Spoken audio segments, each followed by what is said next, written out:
Yeah, no, so I was saying that a load of people, like when I listen to these podcasts, like,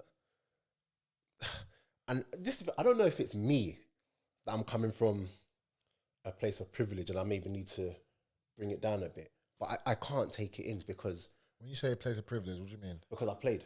Okay. Because I've played, so like, I don't know if I'm kind of looking down. If I am, then I'm happy to be like, okay, cool, but I know a lot of the people that talk like that, they don't have what it takes. 100%. And I think a lot of it does come from a fan's perspective of, like, why is he doing that? Like, he should be doing this.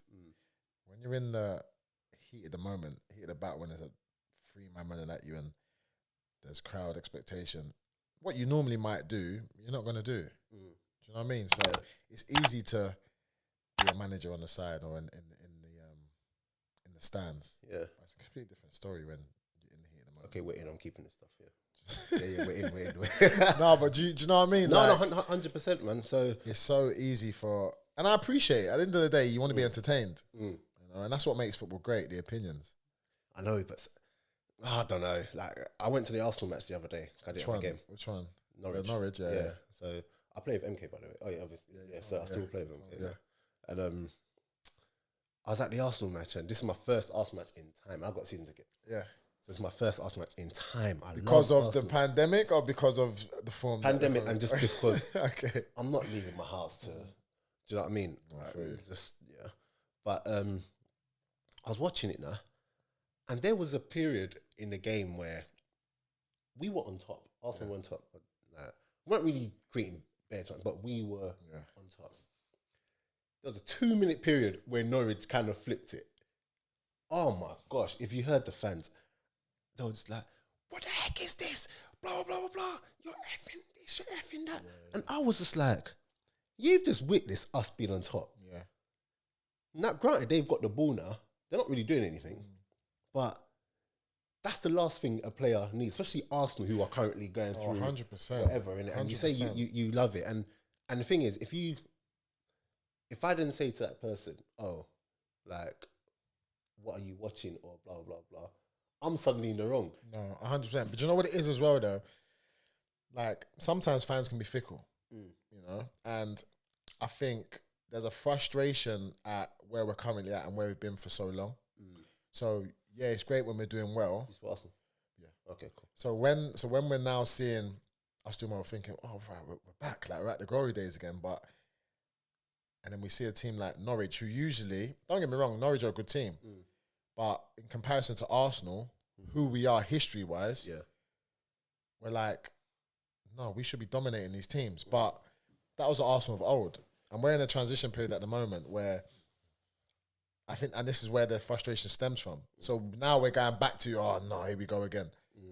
These guys are messing up again. They're not serious. And the fans are frustrated. You know, we're seeing Man United now looking like they're coming back to what they used to be. Welcome home parties for Ronaldo. Honestly. Kaki, and I'm not going to lie to you, like, when Ronaldo scored the other... So, MK's been messaging me as well, saying, yeah, Ronaldo's back. All my Man United, all my Man United people are putting up all the screenshots. And I found myself watching Match of the Day, and when he done that celebration, slyly I did it as well. Like, mate, in my living room, I was like, see, mate. Like, I couldn't help it. I said on the podcast. And then I was like, why am I even doing this? Like, I'm a Messi fan, first of all. I was thinking, why am I even doing this? But we're seeing all these teams, the Chelsea's going from strength to strength.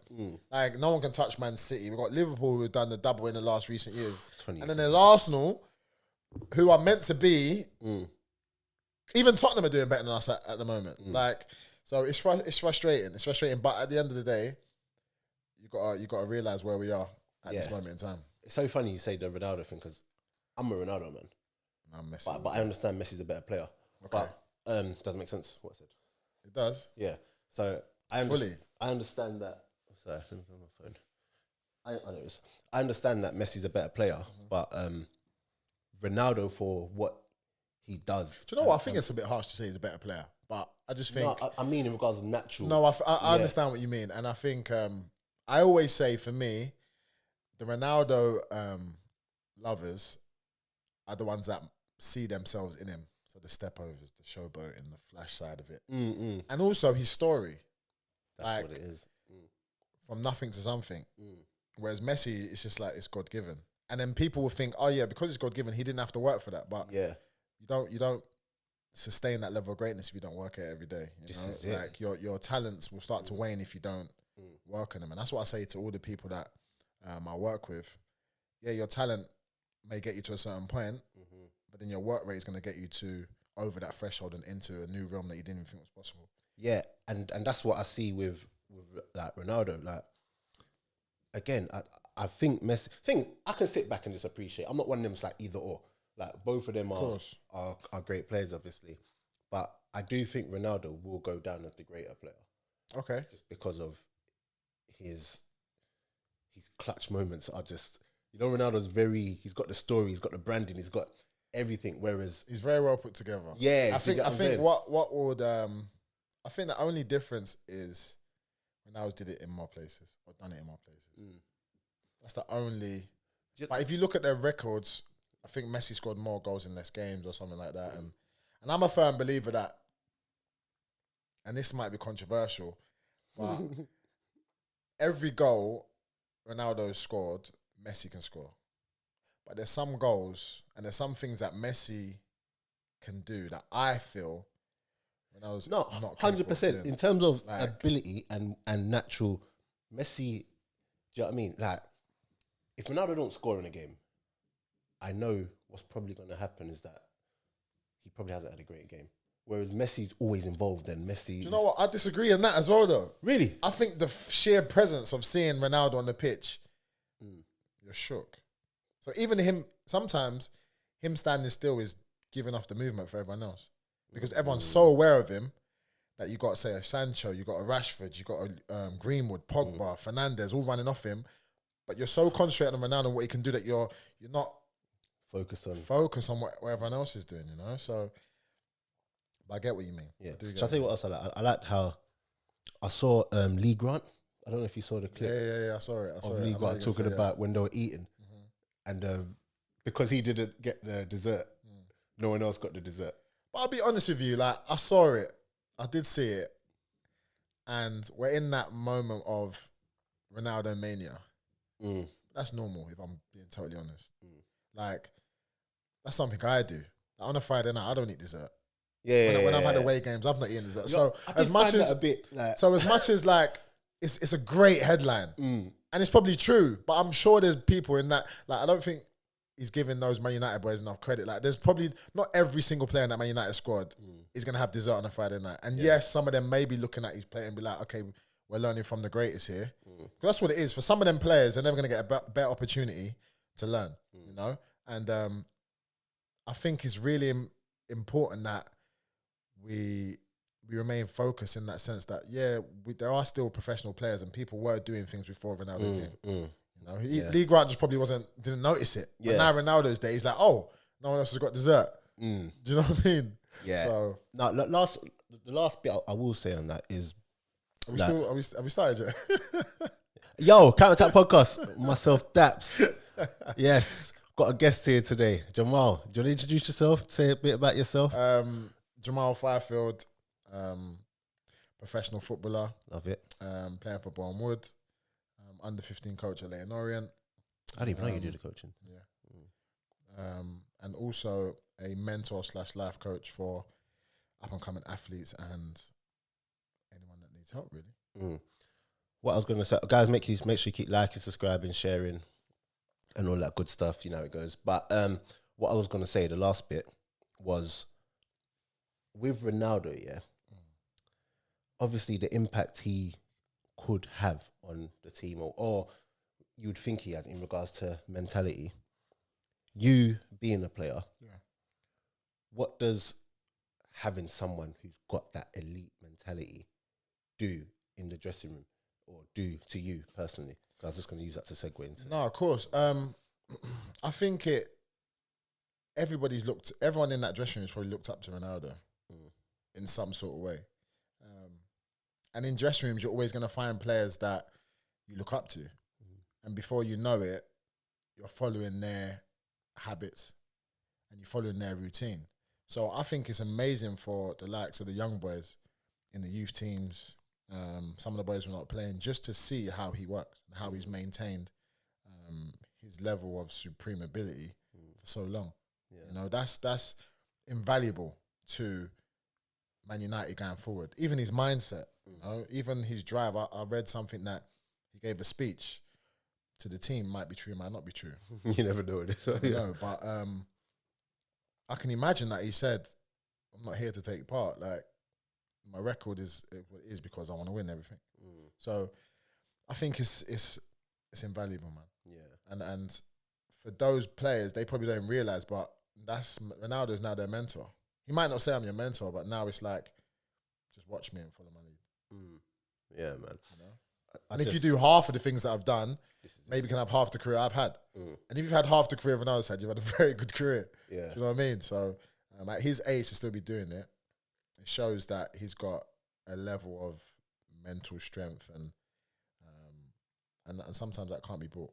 Yeah, I think a big thing about him as well is the fact that he invests in himself. So, and I don't just mean like the money he pumps into making sure he just like into his craft. Do you get what I'm saying? And I have this conversation a lot of time. Lamin's not here today, but Lamin's on me on the podcast. I have this conversation with him that when we were younger playing football, the amount of hours we've invested doing it. Spencer's another one on the podcast. He'd normally say he spent hours just kicking the ball against the wall. Yeah. And he still puts that same level into it. And the other week I said to MK, because I got really fit in pre-season. Okay. Proper fit. Yeah. Putting a little bit of weight now. Yeah. But I trimmed down everything because I was way overweight. Proper cut down. Yeah. When the season started, the same things I was doing to get myself fit, I wasn't doing it. Okay. I wasn't doing it. And then I noticed. Why though? This is it. I couldn't even. You gotta question everything. I couldn't even tell you what it is, and it's. I saw you put up a post about complacency. Okay. And it was complacency. Yeah. Because the level we currently play at, I could do that in my sleep. I'm not even trying to be funny. I hear you. I can do that in my sleep, but where I managed to get fit after COVID and whatever, I managed to get myself fit, and I had a match. And had a couple matches. Yeah. Did great or whatever. Yeah. I kind of just thought, oh, you know what? The running I was doing before, I don't really have to. I'm walking through again. Do you know what happened? Go on. We had a match, had a mare. Had an absolute mare. Hey, listen, you see this game? It will humble you so quickly. Bruh. There's nothing that can humble you quicker than sport. In my eyes. Like, when you think you've made it, that's when the universe will slap you back down to ground. Yeah. But I think maybe for you it was like because when we're going into pre-season, like it comes a time when you're like, do you know what? I need to be fit, you know, because I can't be at the back of the running, and I need to impress. It was never that for me. But do you know, sometimes it might just be that I need to get to a level of fitness where I'm at the front and showing people what I'm doing. Then that's your goal. You've reached that goal, and then the games come around. And you're like, actually, now I've got the fitness in the games. Maybe don't need to do those extra bits. Yeah. No, it wasn't even that, you know, to be fair, because I was very much aware of where I was fitness-wise, especially because since I come back from my leg break, I seem to be getting these niggling injuries. And I just weren't fit. During COVID, like lockdown, I didn't do anything. So I just knew it was a case of get myself back to, I was never going to be able to outrun certain man. There's a guy on our team called Bruno. He can run for 90 minutes. Why though? See, I don't believe in that. I couldn't do that. No, I'm realistic. I couldn't do that in the space of 6 weeks. Okay, in 6 weeks. No, 6 weeks. No. I can get there. Okay. Because before... Yeah. That's what I was going to say. Yeah. When you said that, I was like, what? No. Before, I could do that. Yeah, but in the space of 6 weeks, I couldn't. No way. But what I can do is get myself into... Because I don't take long to lose weight. Okay. I don't take long to... I'm from the school of like Jamie Lawrence. Okay. Do you know what I mean? Did you go to Jamie Lawrence? I didn't go, but I was going to go one time. And I heard the stories and I said, it's not for me. Yeah, I'm from that school. So I know that I can do the running, innit? So my thing is just make sure you do the running, get yourself fit, and then play the matches. And time goes on, you will do it. And then I just think once I got there, it was literally just complacency. And I'm not even that guy that's like, I don't need to do it anymore. No. Yeah. But fell into it. Do you get what I'm saying? But sometimes a level can do that to you though, where you know you're better than the level, and then sometimes you're like, do you know what? This isn't hard for me. Like, I've done it before. I can probably do it again. I don't need to put in the effort, or I don't need to put in the hours. But that's when you start to realize that sometimes the person you're up against has been putting the hours, and he's going to show you that, bro, you should have been working. That game when I had the mayor, guys who would never normally running rings around me. Yeah, it gets like that. Running rings. I made a mistake that led to the goal, and normally I've always kind of been lucky. But if I do make a mistake, I can make up for it, or it don't lead directly to it. Yeah. This one led directly to a goal. I know the feeling. And then, you know, everybody just, sorry guys. That's it. Sorry guys. Like, that's it. But, and I think that's what one of the things, like when that does happen, like those, my bad performances stick in my mind. Yes. A lot more than my better performances. And I think that's only natural. But those are what drive me to carry on and not have fall into that trap of getting complacent or taking my eye off the ball. Even at my age of 32, I'm still the same that I was regardless of my age. It's like I don't want to ever feel that feeling that I've let my team down. Yeah. You know? So that's a real driving force of the complacency. It's so funny that we're having this conversation because, like I said, I'm really big on, like, you know, like you said, the why, and I'm really big on, like, why is this happening to me? Blah blah blah. And sometimes I sit there, and I feel like after that leg break, I don't really talk about this one when I say often. After that, I felt like it was just good to be back out there. Of course, it was just good to be back out there. As opposed to, you might have had doubts that you wasn't ever going to get back there. No, they told me I wouldn't. Oh, really? It was bad. If like my leg was literally hanging like. That's crazy. Tib and fib, not just one of them. Tib and fib straight through. So that's an amazing achievement. The fact that you even reached back to the level, and this is the thing. At any level, yeah. And even mentally, that there was probably doubts, and there's doubts. There's so much that you got to overcome. Yeah. So hats off to you, man. Even I said it in one of my posts today. Like, sometimes you got to look back on our journey to realize how far we've come. Sometimes we're so caught up on making it, getting there, impressing, that we don't realize how far we've come. But I feel like that little bit of I'm just happy to be has taken away from the, no, you need to go get it. No. Don't get me wrong. When it's match day, I'm ready. Yeah. But I always think subconsciously, is it that serious anymore? I'm 33 years old, by the way. So like 33, I've played here, I've played there. Yeah. Now I'm just happy to be out there. Like, even when times where players might square up or guys are doing all that and some of the younger, I'm just like, is it that deep? I don't know if I'm just too relaxed anymore. I live for that. I live for it. I live for it. Like, we had a game the other day and one of the guys like scratched my neck. Like, my neck was bleeding. Like, and I know him, a good friend of mine. And then another guy elbowed me and I was like, you don't understand. I live for this. Like, I love it. Like, when you're giving, that spurns me on. You're not realizing that's not going to make me shrink. That's going to make me get up and go even more. Yeah. When I was jogging to the corner, I said to him, I love that. So know what you're doing. You know what I mean? Yeah, no, I hear that. As much as I'm cool, certain things just... But that's that mental warfare. Like, if you're playing against someone like me, there may be a time when I'm getting in your ear and I'm letting you know that it's not going to be an easy day for you. And it's those mind games and it's those little tricks that as I've grown older, like, they used to be played on me. Yeah. And it might have affected me. And then now I'm like, you know what? Let me tell this guy something and see how he reacts to it. Yeah. And that's when it becomes, okay, have you got that mental strength to block me out? The next time the ball comes, do I take it off you? I say, look, you see, I told you I was going to happen. Yeah. Do you know what I mean? No, but yeah, no, I know what you mean. As you get older, you sometimes do maybe not to say you don't take it as serious, but maybe you do lose a little bit. I haven't felt that, but I can understand it. I can definitely understand it. Yeah. Funny enough, because the one thing that will make me go are just pointless things. So, like, I went up for a header the other week. You know, keeper's kicked it. Yeah. I'm going to just get keep it going. And then, no, the keeper hasn't kicked, but the ball's up in the air anyway. I'm just going to flick it, knock it on. As it is at the low leagues, yeah, go on. Yeah, as it is. Just knock it on that. Yeah. No one's around me. There's a player who, the closest one to me, was never going to get it. Yeah. Headed it on. It was such a late... I'm just like, you was never getting there. Oh, so he's come through you? Come through. Okay. I was like, you was never getting there. I got up, had a little bit of, you know, Yeah. like, but after that, I'm cool. Whereas he might think he's in my head now. You know, I the would. things where it's like, oh, just leave one on him. I would. What, think you're in my head? If you squared up to me and that, yeah, I think I've won. No, but I'm able to do that and then play my game, but know that if I keep going like that, I got to play something off. Like, I do it all the time. Like, you can't, it's so hard to get into my head because I have enough about me to know that, you know, I'm probably better than you. Of course. But then the things that will make my head go on. Are things that it's, when you're just having a bad game, it's, I think that, and also when I come up against better players than me, if I've got a player where I just don't have the answers, because sometimes I don't have the answers. Yeah. So if I'm coming up against a player where I don't have the answers, I'm all over the place because it's just like, he's better than me in every.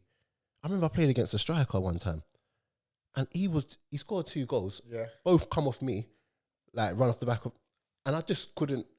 And but the thing is though, it's the moment you tell yourself that someone's better than you, you've lost. And he might be, but you can't tell yourself that. No, I told myself that. I'm not gonna lie. That's the saying. So you can't let your mind beat you. But maybe that's the difference in regards to where I am now and where you are, because you've managed to stay. But do you know what it is? This is something that I say to all of the people I work with. Right? If you let your mind run away from you, you're in trouble. That you have to control and harness your mind, because if you let it, it'll work against you. What you got to do is you got to turn it around and turn it into your weapon, because your mind is the biggest strength. And I feel like that's the difference between the elite and everyone else, their mindset. And this is something that I do with a lot of my clients, that I've got certain little ways that you can strengthen your mind just by how you talk to yourself. It's so important what you say to yourself. 100%. You can't be self-defeating in anything you say to yourself. Everything has to be positive. And sometimes that little voice might creep in, that little voice of doubt, like, oh, you keep getting the better than me. But it's about what you now say to yourself, what you say out loud and project out. That makes a difference. Yeah. Thankfully, that doesn't happen often, where guys are better than me. No, I can imagine. No. You ain't. But that, so that, doing that and it's going to happen, you know, like, we're all human. So we're going to have times when we do have those voices and there is a little bit of negativity that creeps in. But it's all about, okay, how can we change it and how can we affect it in a more positive way? Is there a game that sticks out in your mind, like one time when you've absolutely just been torn a new one by a striker? Do you know what? So this is what a lot of people do, right? There'll be a small moment in a game. There'll be a small moment in your day. There'll be a small moment, and you'll make it seem like it's the whole 24 hours, the whole 90 minutes. No, you made a mistake for less than a minute. One mistake, one moment doesn't define your 90 minutes. Now, if you make 5 mistakes, then yeah, you've had a bad game. But just because you messed up for a goal, doesn't mean you've had a bad game. Just made a mistake for that moment. So yeah, there have been strikers that told me new. I'll never forget. I was playing at York City, and I forgot I was a centre half. I tried to kick it one side. I was in the middle of the pitch, tried to kick it one side, ran around the other side. Jamil Matt took the ball off me. He's a good player. Very good player. He's a good player, yeah. I think he might have got his move off that mistake that I made. But he ran in on goal, scored. My head was fried. Like, I couldn't believe it. But what I realised was the confidence I had to do that was because of what I'd been doing throughout the whole game. Then I said to myself, do you know what? I did cost my team a point there, but that's a learning curve. That's where I'm going to learn from it. So yeah, there have been strikers like that have had good moments against me. But I'd personally feel that most strikers that play against me, especially this season, last season, they'd say that 9 times out of 10, I'd like to say I come out on top. Yeah, no, that's. But yeah, there have been. But it's not games. It's moments. Yeah, and we're gonna have moments. You're gonna have losses in the game. You're gonna have good moments in the game. But it's how you react to everything. Everything's about reaction. How you react to these little things that go on. Yeah. You know? So you've stayed in and around League 2 conference. Yeah. What motivates you to stay at that level, or to what gives you the to still be able to perform at that level? Because I know people that play football understand That's not easy. Yeah. But especially over 400 appearances. Something like that, yeah. Something like that. Just you don't want to. I'll say it for you. Over 400 appearances. Yeah. That's not an easy thing to do. Do you know what I'm saying? And you know, we see it all the time. People make 30 appearances at league level and then drop out. 100 appearances and drop out. So what keeps you there? Like where you're able to maintain those standards and discipline and motivation and everything. The goals change. The goals have changed as I've got older. So I've always had a target of 30 games a season. That's always been my target. Every single season I go into. When I was coming up and I was young, the aim was to get into Premier League. The aim was to get my move. Every season it was, I'm going to get my move, I'm going to get my move and get my move. Yeah. Then it became, do you know what? Football's all I've really got. Like, I haven't got a plan B, so this has to work. And that was my driving force for ages, until I started growing up and I started thinking, okay, well, football, there's more to life than football. I can do other things. So then when I've started doing uni degrees and doing different things and investing in different ways, I became more comfortable with myself. Then it became, okay, now I want to be playing every single game of the season. I want to win a new contract. So my goals have always changed. But the defining one mainly has been the fear of not having any money. Mate, that plays a massive part. That was so every single day I'd go in, I'd be proving myself. Like, there'll be some days, don't get me wrong, some days where you don't have the best session, or you wake up, you feel a bit down, you can't be bothered. But for the most part, that was always a driving force. Get a new deal, impress. Get a new deal, impress. Yeah. You know, and I never wanted to lose my place. So, and I think that's what's really helped me, really. I think it's a fear. It's a fear. I think that money one. By the way, if you see me looking at my phone, I just called it. That's cool. But I think that fear of having no money is a real one. I made, in regards to playing football when I was younger, I made silly decisions in regards to moves just based solely on money. You mean moving clubs? Yeah, moving clubs based solely on money. And I was always thinking that I had nothing outside of football. Yeah. So I had to make that move. Of course. I had to, go there. And, I think for a lot of players, especially some of the ones that I talk to, that's a big fear, especially when you look back and you're older and you think, what have I done with all this? No, 100%. And that's why that's why I tell a lot of my clients, life is better with options. So take away that fear by doing different things that can set you up for the future, and that's not taking away from your eye off the ball.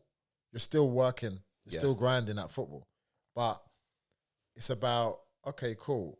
This is what I can do with my money. This is what I want to do with my career. But let me take a little bit of that pressure off me, and I think that's really important. Does not fear, but you're obviously on the back end of your career. Hopefully, you've still got a few more years left in you. I got loads of years. Yeah, I got. I'm gonna go until I wanna stop. Yeah, I don't put a bracket on age. I don't put. Neither do I. I know some people. Like, I was talking to someone the other day, and they was like, "Yeah, I'm getting on that age now, and I know that my window's closing." He's 25. Oh, and I was like, the only limitations are the ones you put on yourself. Don't let what other people say limit you.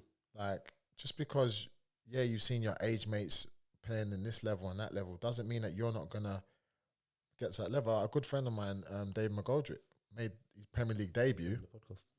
Made his Premier League debut soon later than he probably would have expected. Yeah, was like 32 or something. He got there. Now imagine that he got to 25 and said, "Oh yeah, I'm not going to make it," and just gave up, or had that defeating voice in his head. Instead, he thought, "No, I'm going to make it," and he did. Yeah. So that's when I say, like, the only limits that you can place on yourself is by you. Like, you can't let anybody or anything stop you and your belief. Yeah, that's always been my thing as well. In regards to, you can do whatever. If 100%. If I tell you what it was like playing football. Yeah. To this day, I'm not the most talented person. Yeah. I'm not the one with outrageous tech. Yeah. Don't get me wrong, I can play. But like, do you know what I mean? You see some people, you're just like, oh, player. But I always had the attitude in regards to, you can't tell me nothing. 100%. I know that once we're on this pitch, it's me versus you. 100%. It's not about kick-ups and worlds or whatever. It's me versus you. And then I literally just worked at it, kept believing, bit of good luck, managed to do what I needed to do. So when you talk about like the whole age thing, it's not a bracket. When we're running now and when we're playing matches, and then some of my teammates will go to me, "That's how old are you?" I'm about 33. They're like, "What?" I thought you're like, I'm just like, bro, like it's because I know I can do it.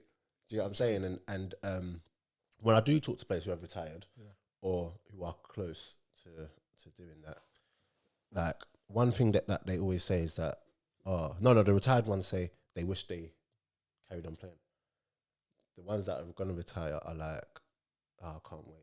And I'm just like, what is going on? And it's when I talk to the retired ones and they're like, one day your body's not going to allow you to play. 100%. And you're going to miss it. And then it's football, such a short part of your life. Like, just keep going. And that's it. It is such a short. And while you're in it, it seems long. Like, I remember when I was younger, players used to say to me, Jam, take every day and embrace every day because before you know it's over. Now I'm 32, I really understood what they meant. Like, I can't tell you where these seasons have gone. Bro. Like, I really can't. And that's why you've got to dedicate. If you've got a dream and you want to make it to a certain level, you've got to dedicate your life to it because at the end of the day, it's not a long career. It's not. You know? And okay, yeah, you might have to miss out on a few things, but in the long run, you can still do those things later on down the line. It's not going. Some of them things are not going anywhere. Yeah. And it's about finding that balance. Like, okay, fair enough. There's parties and stuff, and there's things going on that you don't want to miss out. And if there's a Saturday game, great. If there's a Tuesday game, maybe just miss it out. Like, for instance, the other day, I was seeing snaps from certain players that I'm in the same league as me at Wireless on a Friday. I'm like, how do you, and then you're not in the team and your team lose. I'll check the results next day and your team lost. I'm like, that's why you're losing. And then you'll be the first to say, oh yeah, the manager's not giving me a fair crack at the whip and why am I not? It's you. Like everything that you're experiencing is down to you. Yeah. And that's what I tell everyone. That's in life. Sometimes life throws things at you that you can't help. But a lot of the things, it's you. So first. And you've got to always look in the mirror before you look at anyone else or look at any external circumstances because a lot of the time we're in control. It's so funny that you mentioned that the whole wireless thing. To this day, I'm not a drinker, but I know if I was to go out drinking on a Friday, get absolute burst. Show up on a Saturday, my manager will probably still play me. Okay. He'll probably still play me. Yeah. But you're never going to catch me doing that. No. To this day, if I've got a match on a Saturday, even people around me, they know that don't invite me anywhere on a Friday. 100%. My friend, like, he does parties and stuff, like sick parties. Yeah. He and he's my closest friend. Yeah. He knows if his party's on a Friday, he'll be like, oh, he'll say something like, oh, you got a match tomorrow, so you probably won't come in. That's it. He knows. That's it. He knows. So when I hear stuff like that, I'm just like, oh. Like, I couldn't believe it. Like, Wireless is a 3-day event. You could easily went Saturday and Sunday. But you went on Friday. Yeah, man. But it all depends on like, what you really want from the... Like, okay, do you know what? Because there's going to be the excuse, oh, yeah, I'll be home by this time. But, big man, you're on your legs for hours. You're dancing around, like... Not to mention the COVID aspect and all these other things. It's just not.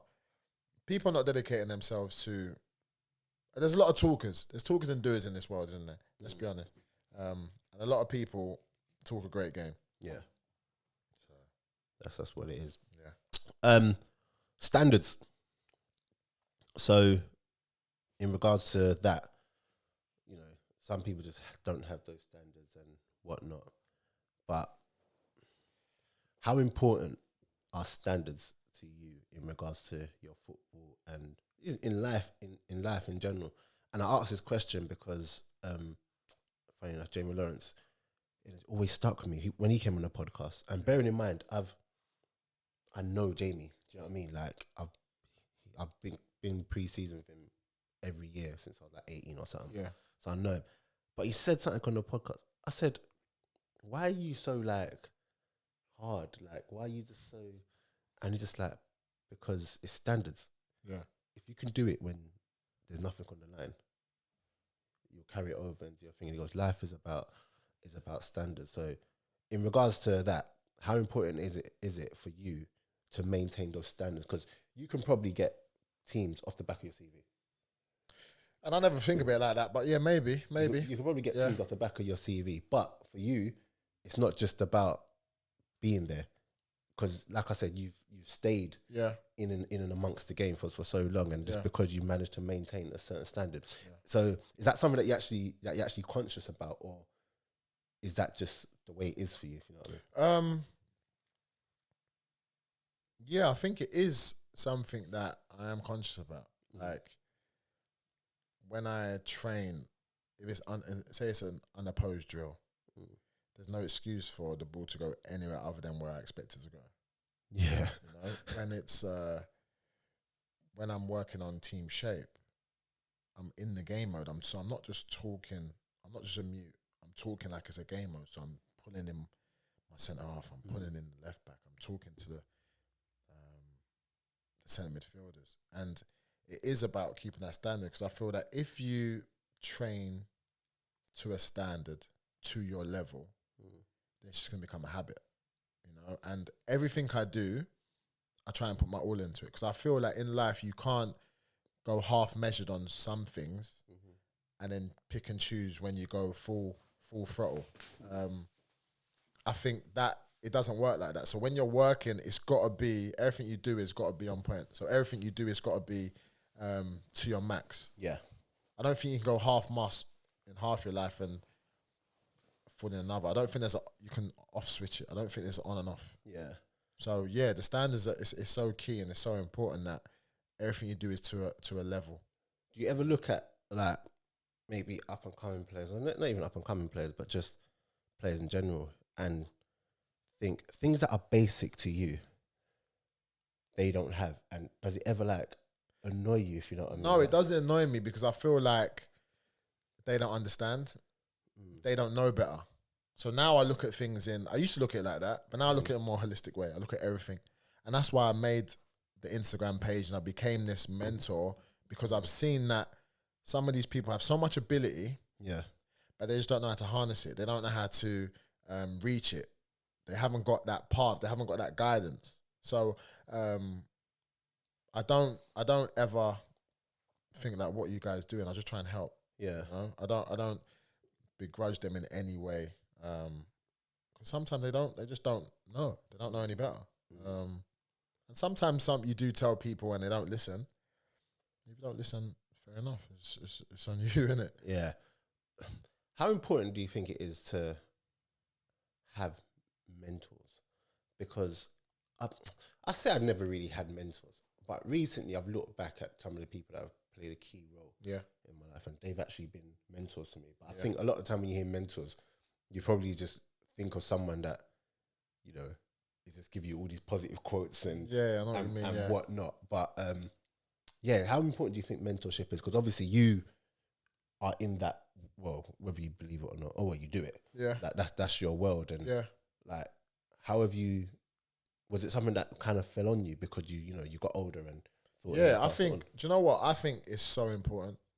Like, I feel that if I had me when I was younger, I'd be in a whole different world right now. Do you think you still be playing football? 100%. Okay. I think I'd be playing at a different level. But why? Why? Why do you think? Because I would have spoken to someone who's experienced it before. So all the people that talk to me, they're asking me questions. I'm giving them the answers on where they can go in the right direction and what they should do and what they shouldn't do. So I think it's so important that you have that person. And sometimes it's hard when you don't have anyone, because especially in our community as well, sometimes we don't know how to express ourselves and communicate, and we don't have anyone to communicate with, you know. And I'm here for everyone, all different colors, men, women. It doesn't matter to me. It's just about helping. You know, and I think it's really important that they have that someone that they can look at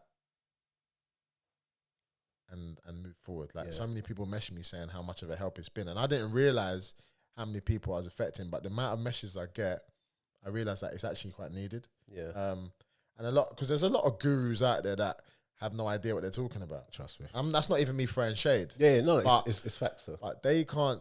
A lot of people can't tell you how to react when your heart's beating at 1,000 miles per hour, when you're in a tunnel and you can hear the crowd going and you look outside and you do. But sometimes some people get that anxious feeling they can't, like you can't explain it. Sometimes there's no preparing you for that unless you've been through it.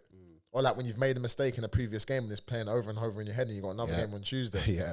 And you haven't slept since the Saturday. Like some people don't know how to give you that guidance and the know-how. And that's what I feel like I'm here for, you know. And most of it's just about positivity. You'll be so surprised how many people live in a negative headspace. Like, and it really amazes me. And I'm quite fortunate that that's not something that I do. Yeah. But that's been taught and that's been learned over a sustained period of time. And that's why I'm here, really, just to help. I think that positivity thing is big, is massive, because like you said, a lot of people, and I say this all the time, a lot of people, but I don't know if this is a human thing, where we naturally just look to the worst. We naturally just think of things negatively. Yeah. And I don't know if that's a coping or defensive thing, but I'm always just like, no, why can't I do that? Why can't I do this? And you know. So when I'm on the pitch as well, I like to encourage. No, you can do it. Like, don't get me wrong. There's times where I'm like, bro. Like, no, I was the worst. Like, I used to batter people. Like, bro, like, how the hell did you miss that chance? But that's because that's what was done to me, and it will get me going. Then I started to realize not everyone's the same. You know, not everybody thinks the same. Not everyone ticks the same. So. It's so important to know how to communicate with people, and I think, as you're right, it is human nature sometimes to think of the worst situation, but that's your mind working against you. Yeah, and it's so important that you train your mind to be your friend rather than your enemy. Yeah, I think that was one of the, because as I was coming back from breaking my leg, I transitioned into now including rehab and everything. Yeah. After that, so I was gone for like almost 20 months. Okay. And then when I've come back, I'm now on the older side of the team. But like in that window I've been gone, nothing's changed for me. Yeah. I'm just back on the pitch and blah, blah, blah. And that's one thing I definitely had to learn how to do, communicate, because people are now looking up to me, like as not just as a player. You played here, you played there, but not more so just because I'm older than them and stuff like that. So I used to just get on to them. But then I remember I used to think to myself, if you keep telling them it's okay, they don't learn from that. Like, I feel like at some point, and I might be wrong for this, at some point you can't just let them. No, but it's also about the way you tell them. You know, some people take things in differently. Some people learn in different ways. So, for instance, if you are hostile to someone, 9 times out of 10 they're going to be hostile back. So how about you take them to the side and say, listen, you're moving mad. Yeah. Like, next time you get the ball, next couple of times you get the ball, just pass it short, pass it simple, do the simple thing. Instead of, in front of everyone, you're blowing them up. Then that person's back's up. Yeah. When you take them to the side and talk to them on a level, you know what, Daps? I appreciate that, man. Yeah, no, I've learned that. No, do you know what I mean? And that's what I've learned in the last couple of years. Like, if it's not positive, I try to keep my mouth shut. Yeah, I remember there was one game I ripped into someone, and I ripped into him because he was doing foolishness on the pitch. No, and this one sticks with me, you know, like to this day, because the rest of his game was gone, but it wasn't what he did that made his head go, even though he knew. It was me. 100%. I'm the one. Because I've now gone and done that to him, he's now gone into his head's gone. Yeah. Especially because you have to look at it like there's people watching and you're just being, and Yeah, so that one sticks with me, and I felt so bad. Where to this day, I'm able to just be like, oh, we'd like, oh, don't worry though, next time we do this, blah, blah, blah. But yeah, 100%. it was, I ripped into it, man. The brain, the mind's it can be so delicate at times, but it can be so strong at times. And when you're at your lowest, you know you're at your lowest. So you don't need someone kicking you down, you know? But at the same time, it's about getting yourself out of that rut. But how do you do it? How do you do it? Like, how do you do it? Like, there's different ways that I've got that I help my clients with. Like, when you are having a bad day or you are having a bad moment, how do you get yourself back to it? How do you reset your clock? That's what it's all about. Moments are going to happen. It's just how you react to them. Yeah. Like, do you fold or do you rise? Do you know what I mean? So, there are some methods that you can use, but mainly it's all within you, man. It's all within you. What's one method, like not an obvious one, but one that's like a really popular method if you had to just drop a gem right now? For me, so for instance, a game's 90 minutes, right? So we don't have to just relate it to football, by the way. But I know. So if I'll do two. So if we're talking in sport terms, a game's 90 minutes, say a boxing match is, I don't know, 3 minutes long. So you break your game into segments. So in 10-minute segments, right? So if there's a clock, you see the clock, 10 minutes gone. Within that 10 minutes, you just want to do 3 positive things. Yeah, I've heard this. Yeah. So if you make a tackle, you make a pass, you make a header, 3 positive things, right? And if you don't make a positive thing, you still got 10 minutes to do it. You only got to do it 3 times. So if you keep up with that and keep it in 10-minute segments, by the end of 90 minutes, you've done over 15, 20 things that are positive. And yeah, you might have done something that didn't help, but the fact of the matter is, you've still got those 10 minutes to rectify it. Yeah. Do you know what I mean? So you don't get down your dance thinking, oh, no, I made a mistake. No, you still got that another 9 minutes to do something well. Yeah. And in life in general, so this is one thing that I've found. It's all about how you react to things. So when you're driving, for instance, why would you let someone cutting you up, someone giving you the finger, get a rise out of you? In the grand scheme of things, right? You don't know that person. Yeah. That person doesn't know you. You don't even know what that person's going through. Half the time, people are going through things and then they try and project it on you. Like, so why don't you just say, you know what? It's whatever, man. Yeah. It's not going to affect you. Is it hurting you? No.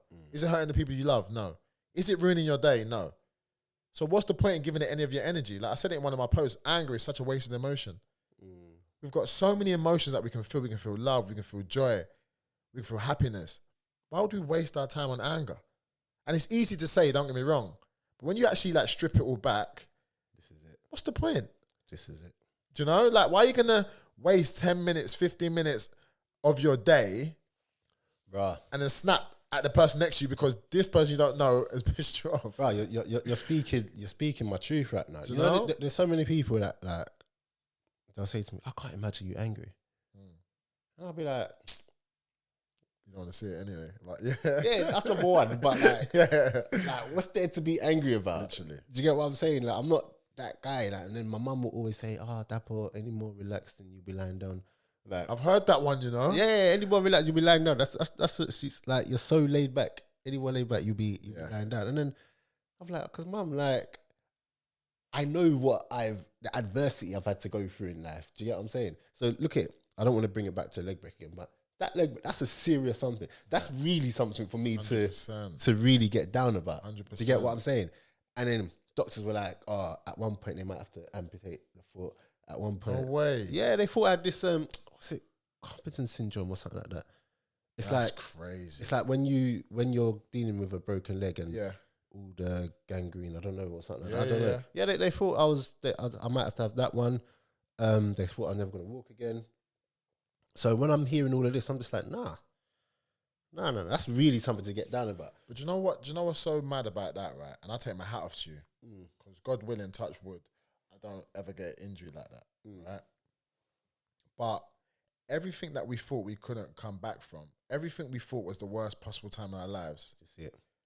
we've come through the end and we're looking back and it's just like, that's just part of my story. Bro. So anything you're going through in your life, it's I don't want to swear. It's terrible. Like, it's bad. It's the worst feeling in the world at this present time. Like a breakup, a loss of your job, the loss of a loved one.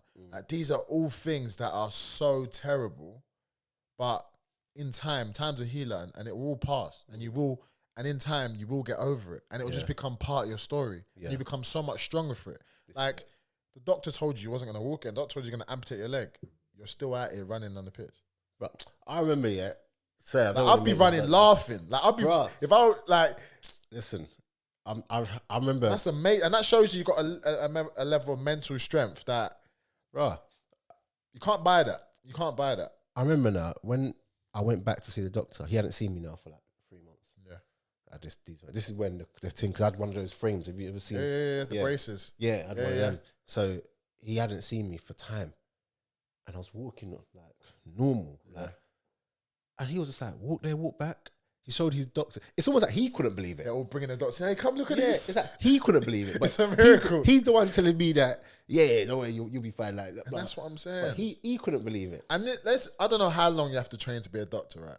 But I know you can't just do a 2-year course and be a doctor. Yeah. Right?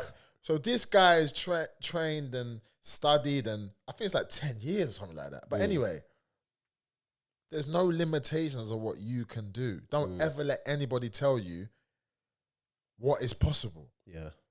Like, look at the Paralympians, for instance. Like, those guys are superhumans. Yeah. They have missing limbs. I see a guy playing table tennis with no arms. The mouth. He's playing with his mouth. Yeah. Like, there's no limit to what you can do. If you believe in yourself, if you believe in your dream, you can achieve it. Don't let the naysayers, don't let the bitter people come in between what you can do in your dreams. Because honestly, like that doctor said, obviously no shade to him. He was just saying what he's been medically taught. Yeah. But he didn't realize I'm talking to Daps right now. Trust me. He didn't realize that there's no limits to what Daps can achieve. So when you told him that, you used it as fuel. Yeah. All right, watch this. Yeah, you can't come. Now now you're a case study, because now he's talking to people. Do you know what? He's taking a new patient. You got a broken leg, but there was a guy that had it worse than you and came back from it. Mate. Do you know what I mean? Anyway, we just have to thank God, boy, because that's amazing. Listen. That is amazing. That's why when I get these little injuries now, it's just like, it's gonna injuries are the worst. What's your worst injury that you've had? I had an injury when I was 16. I tore my cartilage in my left knee. And it was a dark time, because I was first year scholar at Leighton Orient, and at the time I was thinking, I'm running out of time. I'm not gonna get a good look in. They're gonna judge me, think I'm injury prone. I'm not gonna get the time to impress. Place. Imagine had an op. Imagine this now, Had another op. See, like you're just saying, because a lot of people outside might just look at it like, oh, he's just injured. But you've just reeled off in the space of 5 seconds all these little thoughts that are going through your. I was in a dark place. I was in a dark place. Like, how old? I should have been 17 by then. I remember even I had a girlfriend at the time, and the auntie said, so what are you going to do now? Your football career's over. I was like, what? I couldn't believe. And then it's like, where if my career is over? Where if I don't come back from this? But I'm so happy I went through it, because now when I get injury, roll my ankle, pull a hammy, it's 2-3 weeks. I was out for 6 months. Yeah. And that stood me in good stead for the future, you know? So, and that's why sometimes you got to embrace the cards you've been dealt. Yeah. Sometimes you've been, the dealer's giving you your cards. You can't put the card back down. You got to deal with what's in your hand. You got to play your cards how you're going to play them. Like, you can't take it back. You can't worry about it. You just got to work and grind and get your head down. Yeah. And not wallow in self-pity. That's a hard place to come back from. I'm going to clip that bit up. What do you mean? That's going to be one of my reels.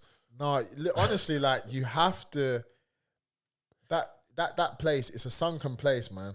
And and a lot of people live there. It's so comfortable because everyone's there. Like, even the conversation, like, if you listen to the conversation people have when they're, the weather's in England is so rubbish, or I hate my job, or mad depressing. But you just get sucked into these conversations, and it's so easy because everyone's doing it. Very rarely will you find, and that's why I'm so careful with who I surround myself with now, and the conversations I have. Like if that's the kind of energy you're bringing around me, I can't be around you. Like, because there's so many people, so people might say, "Oh, you're training so hard today. Oh, my boss is on me." I have to walk away. Listen, and I just say to him, you know what? It's not actually that bad, you know. Bro, you know, in this it's life, always worse. In this life, you have to protect your peace, bro. Because honestly, exactly what you're saying. I found that because I used to talk to any and everyone, like, and I'm that guy because I like to think I'm quite easy to talk to and whatever. So people will come and talk to me. Yeah. But what was happening is that they're offloading, and what you're saying is that this or that. You know, those people that always got something to moan about. But do you know what was happening? They'd go like, "Oh yeah, I feel better." yeah. And I'm drained. Yeah. Cause and I'm drained, and then it got to the point where I was just like, I can't do that anymore. No, honestly, because I've got my own life, I've got my own feelings, I've got my own emotions and whatever. Like I can't come back and continue to feel drained. So what I started doing was I made a conscious effort to just distance myself from that sort of stuff. You have to. You can talk to me, of course, but if you're gonna come with all of that, I'm just not gonna be part of it. And what I found was that some people didn't like it, and I went through a period where some of my friends, they just weren't like, "Oh, you've changed," and blah blah. And I'd be like, I haven't really. Do you know what? But that's not a bad thing, though. I would have said, you know what? I have changed. You know, I have changed. I haven't changed for the worst. Yeah, it's just that I'm trying to. Life is about evolving. This is it. And if you're not, and if you're the same person you was at 20, you was at 30, then you wasted 10 years of your life. Like if you're still negative, there's probably a reason why your life is going the way it is. Yeah, because you're negative. Like you're looking at the worst side of things, when you can always look at the best side. Yeah. Like, okay, this has happened, but how can you change it? You know, so you're right. I think sometimes you do have to distance yourself from certain people, but let them understand why you're doing it. So sometimes, you know what? You're looking at things the wrong way, you know. It doesn't have to be that way. And that's what a real friend is. Like all my friends know, when they're talking to me, if they're in the wrong, I'm going to tell them in the wrong. And sometimes, you know what? I'm looking at my phone, I know you're coming with drama. I'm gonna call you when I've got a bit more energy and I can. This is I can protect your peace, bro. Honestly, protect your peace. Honestly, so it's okay to air a few people, man. Honestly. Alright, cool. But back to football. Well, this is just still football, whatever. Yeah. You've seen. How can I put this? I would have loved to have someone in my team like you. Now, you would like now, because when I was younger, I was a little prick. Maybe. No, you know what? If there's one thing about me, I've always taken instruction. Okay. I'm good with taking instruction. I have, but there was a time when I was feeling myself. I remember telling the captain, like, shut up. Ah, yeah, all of that stuff. I was like, when I look back now, I'm like, oh my God, how was I ever that player? To be fair, sometimes I did think he was just on me for the sake of it, but now I thought, do you know what? Why did I react in that way? But yeah, go on, carry on. But do you know what? Off what you're saying, before I forget this, I also feel like the reason why I couldn't ever tell man, shut up and blah, blah, because for the longest, I had imposter syndrome. What do you mean? Oh, okay. So imposter syndrome is when, like, you feel bad for being there. Oh. So I didn't feel like, I used to look around, like, in certain teams. And this weren't even just in the pro. Like, this was even, like, when I was playing semi-pro, like, when I was younger. Yeah. I used to look around and think, how am I here? No, I never felt like, that. No, I legit. Why though? Like that. I think because I didn't come through. I had this. So I used to play for district and like when I was like young. But a load of like the guys from ends who were really about it, like football, were all like pro teams. Okay. I was never in that pro team, and then it got to the point where when I got to like uni, I remember in college, everyone knew I was good at football, captain of a college team and whatever. But when we came up against the real big boys who had been coached, I always felt like the gap was too big. And I remember I got scouted by Charlton when I was younger. Yeah. And then it was all about me and Charlton. Like it was a final, and that Charlton scout walked away saying, "Oh no, forget him. This other player." Okay. And when I say it burnt me, It absolutely burnt me. So then, by the time, and I read, but Charlton was always it was a tough one. It was a tough club. Charlton, Yeah, those clubs were the hardest to. Yeah, them South London. Yeah, it was tough, but I never, like I said earlier on. Technically, I'm not outstanding. Yeah, don't get me wrong. If you want me to hit her, get me. Then, I do that. You get me? But I never had. If you're a coach, if you're not a scout that actually looks at football or whatever, if you're just looking for that's not gonna be me. I hear you. I'm not that highlight reel guy. I hear you. At the end of the game, I've defended and we've kept the clean sheet. Yeah. Which is what all that matters for me, innit? So, anyway, when I finally did get into these clubs, I just always felt like, do I really deserve to be here? Like, these men have been there, done that, and it was all new for me. I remember, I saw that he was at Potter's Bar. Was you there when Steve Brown was there? Yes. Yes. So Steve Brown brought me to that club. Okay. So I don't know. So I was trying to think if we were there at the same time, but Ashley was in goal. Keeper, yeah. Yeah. Archer. You remember Archer? Nah. Junior Dadson. I wasn't there with Junior. Serge Makofo. Serge is my good friend. I wasn't there with him. Yeah. I was at Maiden with Serge. Yeah, Serge. I've got a funny story about Brownie.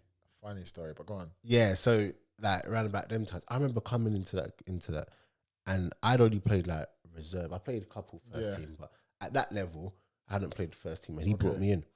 And I was just like, raw. Like, he was just like, nah, if you're good. And to this day, I'm not going to lie to you, he's one of the best managers I've had. God rest his soul. Passed away, didn't he? Yeah.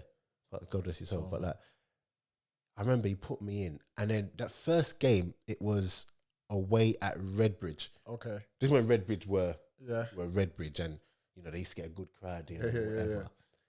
I remember I didn't know what to do. I'd never played like in that environment before. And then I come on, and then I remember Archer got the ball, and then I was left back these times. Yeah. I should have automatically been there. Okay. So he's got the ball, and he just wants to play back out to me. Yeah. But I'm just taking everything in, and I wasn't there. And he Brownie, yeah? Yeah. Oh, yeah. Yeah, ripped into me. And Troy Townsend was there as well. Okay. Andrew Townsend, okay, the kick out guy. Yeah, he was there. And I was just like, wow. And had I been in this environment before, obviously looking back at my first game and whatever, innit? But as I went through, I always had that feeling of, these men know what to do. I don't know what to do. I'm learning. And when you don't know it all, it's all. So for a long time, I couldn't turn around to a man and be like, hey, shut up. No, I hear you. Whatever, because I always felt like, no, I hear you. I don't need to. And it was only on that. It was only on that one occasion that maybe I did do that, and I get what you mean. But you know what? You do. You belong. You don't get anywhere by luck. Like, there's nothing given to you in this life. Like, there's nothing that that you can take that's not warranted. Do you know what I mean? I honestly believe that the work you put in is the work you get out. So you should never have. Yeah, you can look at the players that are in a better club and had better upbringings, but nah, man, you was there for a reason. And going back to Brownie, like, he taught me two valuable lessons. So I remember I got released from Leighton Orient, then I went to Maidenhead. Johnson Hippolyte Drax thought I wasn't ready for the first team. Probably wasn't. Sent me on loan to Potter's Bar. He was down like 2-0 at half time. So he's come in. And I don't want to talk ill of the dead, so please don't take this the wrong way and think I am. Yeah. He goes, you know what? All you lot are CUNTs. I'm like, this is my first experience. I'm like, bro, like, what? Then he goes, you know why you are? Because I've just called you that and no one said anything. So I'm like, nah, he just frazzled my mind. Like, so what? Was I meant to say? Because I was brought up, you don't answer back to managers. Yeah. Cool. So then that was like the first hairdryer I've received, right? And it literally gave me a rocket to say to myself, okay, do you know what? Now it's time to go out there and perform. Yeah. Right? Then, after my loan was done, the second story, I didn't get a good report. Like, he came in, he's not ready. That was the report on me. Oh, from Potters? Yeah. That burnt me. It burnt me. Yeah. Probably right. But to the point where I thought, you know what? Now I've got to prove myself again. And that's another thing that I think has got me to where I am. I always feel like I've got something to prove. I never feel like my place is secure. Yeah. Never. Yeah. Like literally last season I was ever present. Missed one game. That was the last game of the season. But I always feel like if I don't play well today, I'm going to lose my place the next game. And that's what made me, that's what he done when he sent me back with that report. Yeah. And then luckily, I managed to do well. I made them get my move. Oh, love that, man. So yeah, big up Brownie, man. Yeah, Brownie was... I remember another game. And he's another mentor. That's mentoring. No, like exactly, before I knew it, yeah. like when I look back, I needed that. Bro. I needed that, and that was tough love. And I saw Brownie recently after a game at Aldershot. And it was all love. It was all love, man. Yeah, no, he don't... Absolute legend. Yeah, like when I look back at some of the treatments he gave, man, it's that tough love though, man. Yeah. And he's coming from like, he's a black man, like he understands what we need, he understands where we're from and everything. So I remember there was a game, again. Like, so after that game I come on, I was only on for like 15 minutes that game. But then I kept impressing in training and he always used to say to me, listen, don't come to training just to take part. He said, these men all, like, because he was complaining, like, man, I'm not playing. He's like, these men always complain to me that they're not playing. Yeah. But when you see them in training, they're not doing anything. Yeah. And he said, don't come here just to take part. And I was young. And he weren't saying it to me because I'm one of those that's not, because I wasn't knocking on the door. Yeah. I was just like happy to, I'm going training. Yeah. Like, and he was just like, don't come here to take part. And I was like, yeah. And I really pushed in training. And he started me. And he proper like gassed me up like, yeah, you're starting, like, so go out there, blah, blah, blah. And this was my first real, I remember even things like, you know, the talk in the change room before you go out. Yeah. My first real one. And I'm just team like, talk, like, you got players who are just like doing their stuff and whatever. I'm literally like this. I don't want to do anything apart from listen. Yeah. I went out there, he's, you know, you got, come on guys, change. And I'm not even normally there for that. I'm normally outside still kicking the ball around when everyone's thingy. So anyway, doing that, I'm just like, yes, like I really believe I can do it. Yeah. Fam. First ball in the air, I missed it. The guy goes through and scores. But you know what though? Obviously now it's easy to say, but it can't get no worse. No. Wait, I'm not even finished. Oh, okay. Overhead. After that, and it was Dartford these times. And Dartford had a followed. That game, it was home, but it might as well have been their game because they just had all the crowd in it. And I remember I had a throw-in that slipped out my hands. Hey, give it to him. They were on to me. It was a corner come on. I was meant to be defending the area, the front. And the ball's gone over my head. I kind of, like, my head was just gone. And then it went to another goal. You ducked, innit? Yeah, 100%. So then changing room come. I've done the whole, just take my top off. Like, I don't even know why I took my top off. I just like did it. And then he starts talking. That's rubbish, all of you. But he never said a word to me. That's rubbish. He's talking to everybody. Yeah. So I'm like, okay, maybe, because the team didn't play great. Yeah. But I also contributed a lot to that. Of course. So I'm like, oh, maybe I've actually bust cases. So as he's calming down a bit, I just start to lay my top out. Just like, I'm going to get ready to put it. No. Don't you put that back on. Don't you put that back on. Oh, what? This was second half? This was half time? Half time. He took a shot off half time? Yeah, I don't know. This is what I'm saying. I don't know what was wrong about. Just like, I need to do something rather than just walk in there. I felt so, I didn't have. And then he was just like, don't you put your top on. You ain't coming, you ain't playing again. Blah, blah, blah. I kid you not, for the next month and a half, I didn't touch. I was on the bench. I was on the bench a couple of times. I didn't touch anything. And then one day he turned around to me, goes, you're ready to play now. Because I carried on. He said he wanted to see if I just... The reaction. Yeah, sorted it off. And that's what it is. And that's what it is. Like, in life, it's all about the reactions because things are going to happen. It's just how you react to it. And I'm a firm believer. If you know what?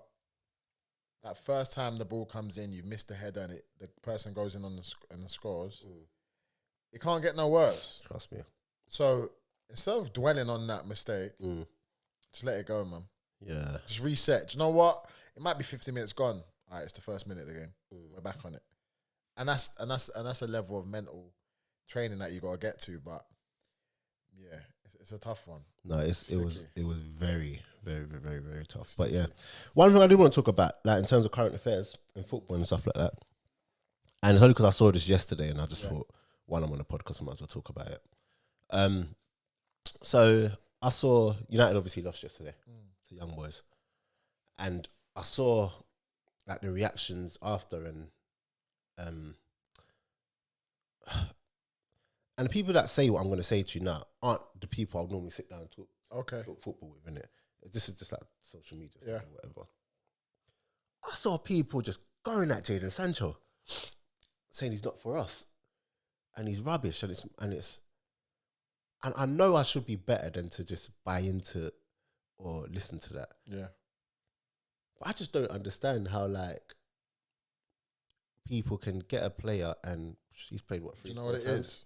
Do you know what it is for that, right? Oh. So I got a theory on that. Go on.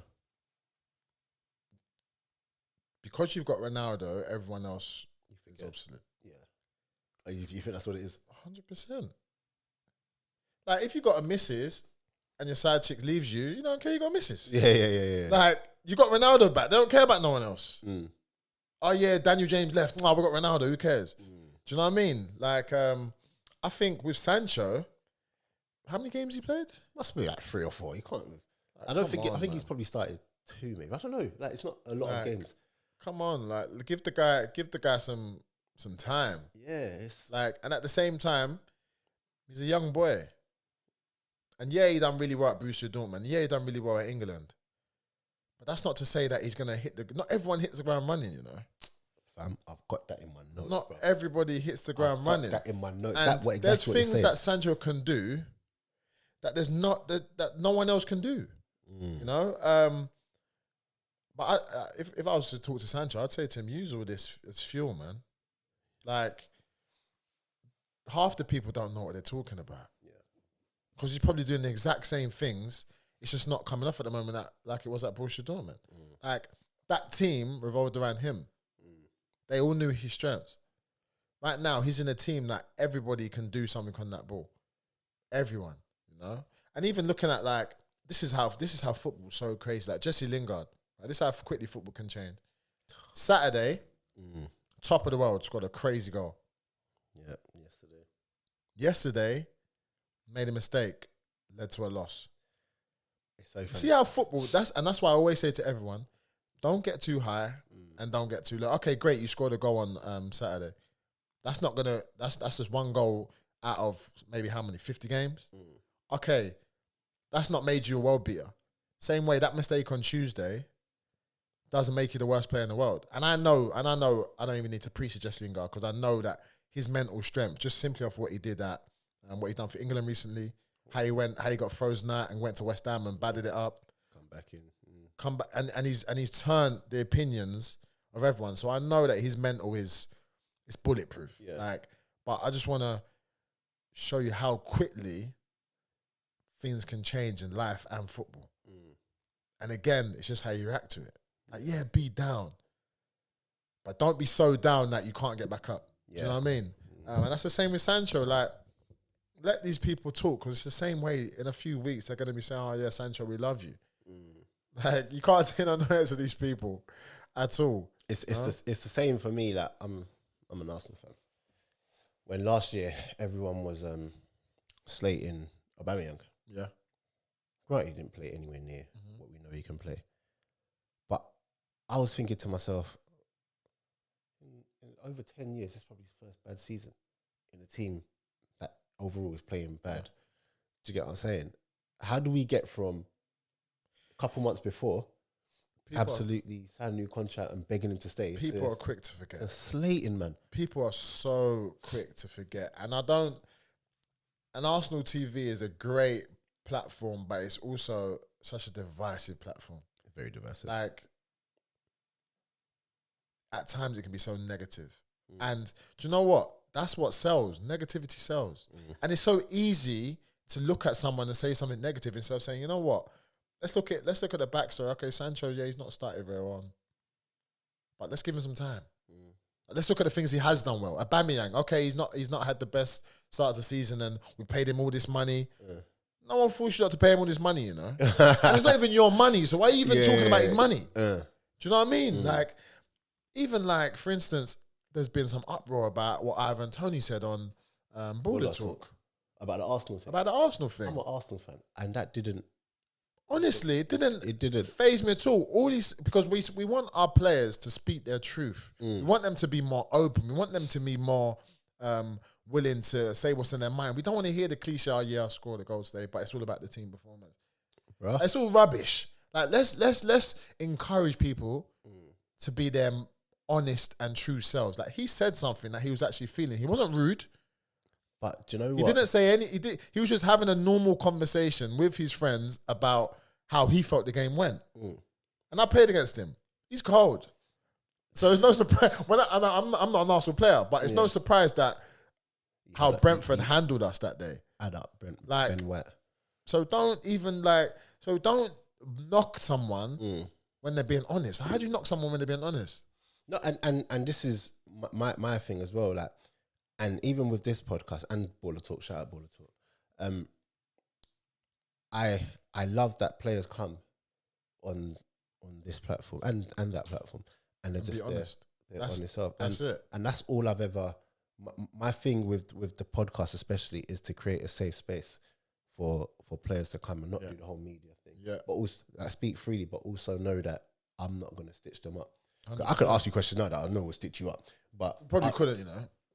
No, not you in general. I'm talking in general. I've had man like when especially because I know certain things about I can say, but I'm much. That's not what I'm into. Of course. I'm into just letting people see the person, who the person is, and like. So I had a great example of this with Berahino. I had Berahino on my podcast now. Yeah. I could have really spoken about some things with. I care about that. I don't care about that. That's why platforms like this are so needed. Yeah. Because he's got a reputation, and whether it's right, whether it's wrong, he would like to come onto a podcast and be honest. But there's so many stories out there that people just want to stick to the negatives. Yeah, like he could do 1,000 great things, like give to charity, but they're still going to say, "Oh yeah, and he didn't turn up to training. He's been late to training like 5 times." You know, imagine that. Like, why do you want to be negative about it? Why are we so quick to be negative about things and talk on a negative? The world would be such a better place if we just try to be positive. Instead of saying this person's rubbish and that person's rubbish and he shouldn't have said this. We're all human at the end of the day. Yeah. And, you know? And that's why platforms like this are great, because that's where people get to speak their truths, no pressure. Do you know what I look to? Like, in America, you see their sports stars. I know what you're gonna say. That's what I was gonna say myself. Yeah, in their sports stars can be who they want to be. Like, say what they like. No, I don't want to do this. I don't want to do that. Like, blah blah blah. I think that. Yeah. And even though people will still talk, they're still given the freedom to just be who they are. Yeah. Whereas over here, it's just like, how dare you have your own life? How dare you have your own thoughts and that's the thing and whatnot. So when they do get on platforms and that, like I said, like you said, the Ivan Toney one. Like, they get scrutinized. They get scrutinized for it. So then, if Ivan Toney wants to sit on this couch, Ivan, big up if you want to come. If he wants to come and sit down on this couch, he's probably going to be like, you know what? Well, he might not, but you know what I'm saying. Like, I couldn't, you know, say anything to him if he then decided to be like. And that's the difference. And that's the difference. You see, the Americans, they're out with the rappers. Yeah, they got their chains on. Like, we've got Lonzo Ball, who want Dame. Damian Lillard being a rapper. Like, you see Jack Grealish and Pogba on stage with Burna Boy and Stormzy. There's uproar. Like, you see these players buying their mum a house with their first contract, and everyone's clapping it. You see Sterling buy his mum a house, who was cleaning toilets, taking him, doing all these things, and he's getting slated for it. Yeah, man. Like, there's no need for it. Just be happy for someone. This is it. But he could do it, you know? Yeah, but like I said, I don't know. But hopefully the perception of that will start changing. I think that'll also start changing when players decide that they want to. Because I understand, like, I speak to enough players to know, even like the ones who are my top like brethren, who don't want to come out and talk. Not because they don't want to talk to me. No, of course. Just because the whole media thing is not sad. Is not what it's I think. sad. But then I think that when more and more of these players, and you're seeing it, especially in the last 2 years, like the players that have come on this podcast, like people are like, Daps, how'd you get this person? How'd you get? Even Ivan Toney, Jordan Ab, you, Mus on Baller Talk. Like, they're not going to talk to traditional media. They're going to talk to people that they trust. And this is the thing, you know, when you've got a guy who's suited and booted, who is from a different world to you, who can't relate to you. Yeah. He's asked sometimes, and I've done a journalism degree myself. So sometimes these questions are not coming from the right place. They're coming from a place of you want to ask questions, get the headlines, for clickbait, and you want to ask the questions because certain people want to know the answer. You're not really caring about that person, that individual, you know? And that's what I think, even that media training is so important, because now we're training people not to slip up. You can't even be yourselves at some time. And that's why you get so much those mediocre answers and those rehearsed answers from people. And that's why this is the new media. Yeah. Like, podcasts are the new media, because now I can chat to someone who looks like me, who acts like me, who understands me. Yeah. You know?